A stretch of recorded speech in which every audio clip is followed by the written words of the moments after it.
কিন্তু নতুন একটা আপডেট নিয়েছে। এই আপডেট কিন্তু ইউজারদের জন্য। আপনারা সর্বপ্রথম বিকাশ অ্যাপটা ওপেন করবেন। বিকাশ অ্যাপটা ওপেন করার পর এই যে এইখানে আপনারা দেখতেই পাচ্ছেন যে ফিঙ্গারপ্রিন্ট এবং ফেস আইকন আছে। এটা যদি আপনারা না পান তাহলে আপডেট নিয়ে নেবেন। এটার কাজ কি, আপনার কিন্তু এখানে বারবার পিন দিতে হবে না। আপনি যখন বিকাশ অ্যাপ ওপেন করেন তখন কিন্তু বারবার আপনাকে পিন দিতে হয়। আর এটা যদি আপনার আপডেট এসে আপনার ফোনে অ্যাড হয় তাহলে আর আপনাকে পিন দিতে হবে না বারবার। আপনি ক্যাশ আউট, মোবাইল রিচার্জ সব কিন্তু এই ফিঙ্গারপ্রিন্ট দিয়েই করতে পারবেন। যদি এই অপশনটা না পান তাহলে কি করবেন সেটাই আমি দেখে দিই। আগে আপনারা একদম ব্যাগে চলে আসবেন। আসার পর প্লে স্টোরে যাবেন। প্লে স্টোরে যাওয়ার পর এইখানে আপনারা বিকাশ লিখবেন। বিকাশ লেখার পর যদি এইখানে আপডেট লেখা থাকে তাহলে আপডেট দিবেন। এই দেখেন এখানে আমার ওপেন লেখা আছে, আমি আপডেট দিয়েছি, তারপরে কিন্তু এই অপশনটা পেয়েছি। এখন এটা কীভাবে অ্যাড করতে হয় সেটা কিন্তু আমি দেখিয়ে দেব। কি করবেন, সর্বপ্রথম আপনার বিকাশ অ্যাপ ওপেন করবেন। বিকাশ অ্যাপ ওপেন করার পর এখানে যে ফিঙ্গারপ্রিন্টের আইকন দেখছেন, এই ফিঙ্গারপ্রিন্ট আইকনের উপর একটা ক্লিক করবেন। ক্লিক করার পর এখানে কিছু আপনার শর্ত দেওয়া আছে যে তথ্য সংরক্ষিত থাকবে, আপনার তথ্য কিন্তু কেউ নিতে পারবে না। এখানে আপনি শুধু আপনার ফিঙ্গারপ্রিন্ট এবং ফেস আইডি যোগ করতে পারবেন।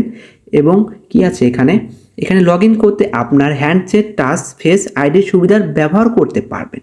মানে কি, আপনার কিন্তু ফোনে ফিঙ্গারপ্রিন্ট থাকতে হবে সাপোর্টেড এবং ফেস আইডি সাপোর্টেড থাকতে হবে, তাহলে আপনি এটা সুবিধাটা পাবেন। মোবাইল ব্যাংকিংয়ে কিন্তু এর আগে এইরকম আপডেট কিন্তু কোনো দিতে পারে না, এই বিকাশই প্রথম। তারপরে কি করবেন, এখানে দেখবেন যে অ্যারো আইকন আছে, সেই অ্যারো আইকনে একটা ক্লিক করতে হবে। অ্যারো আইকনে ক্লিক করার পর এখানে আপনার পিন দিতে হবে। এখানে আমি আমার পিনটা দিয়ে দিলাম, তারপরে অ্যারো আইকনে ক্লিক করলাম। এখানে কিন্তু স্ক্যান ইওর ফিঙ্গারপ্রিন্ট, এখানে কিন্তু প্রাইভেসির জন্য কালো হয়ে যেতে পারে স্ক্রিন। এই যে আপনি সফলভাবে টাচ ও ফেস আইডি চালু করেছেন, ঠিক আছে। ঠিক আছে ক্লিক করলাম।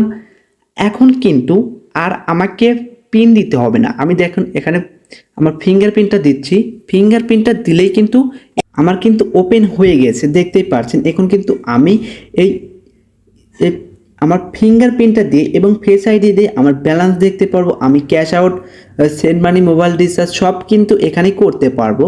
এখন যদি আপনি এটা বন্ধ করতে চান তাহলে কি করবেন, এই যে আপনার প্রোফাইলে যাবেন, তারপরে টাচ এবং ফেস আইডি বন্ধ করুন। এখানে একটা অপশন আছে, এখানে এরকম করে হ্যাঁ যদি কোন হ্যাঁ বন্ধ করুন, না ধন্যবাদ। আপনি যদি বন্ধ করতে না চান তাহলে না ধন্যবাদ, আর যদি বন্ধ করতে চান তাহলেই হ্যাঁ বন্ধ করুন, এটা দিবেন। আপনি কিন্তু এইরকম করে টাচ আইডি চালু করতে পারেন। এখানে ধন্যবাদ, আমি এটা করব না। দেখুন আমি আবার ব্যাগে আসছি, ব্যাগে এসে আমি এটা মিনিমাইজ করে দিলাম। মিনিমাইজ করে দেওয়ার পর আমি কিন্তু আবার বিকাশ অ্যাপে চলে গেলাম। বিকাশ অ্যাপে যাওয়ার পর আমি কিন্তু এখানে পাসওয়ার্ড দেবো না, এখানে কিন্তু আমার ফিঙ্গারপ্রিন্টটা দেবো। এই যে এখানে ফিঙ্গারপ্রিন্ট দেবো, দেখেন ডোন্ট ম্যাচ, এই যে ম্যাচ হয়ে গেছে। আমার ফিঙ্গারপ্রিন্টটা দেওয়ার সাথে সাথে কিন্তু এখন খুলে গেল। আমি কিন্তু এখানে সব কিছু ব্যবহার করতে পারবো। যদি ভিডিওটা ভালো লাগে অবশ্যই লাইক, কমেন্ট, শেয়ার করবেন।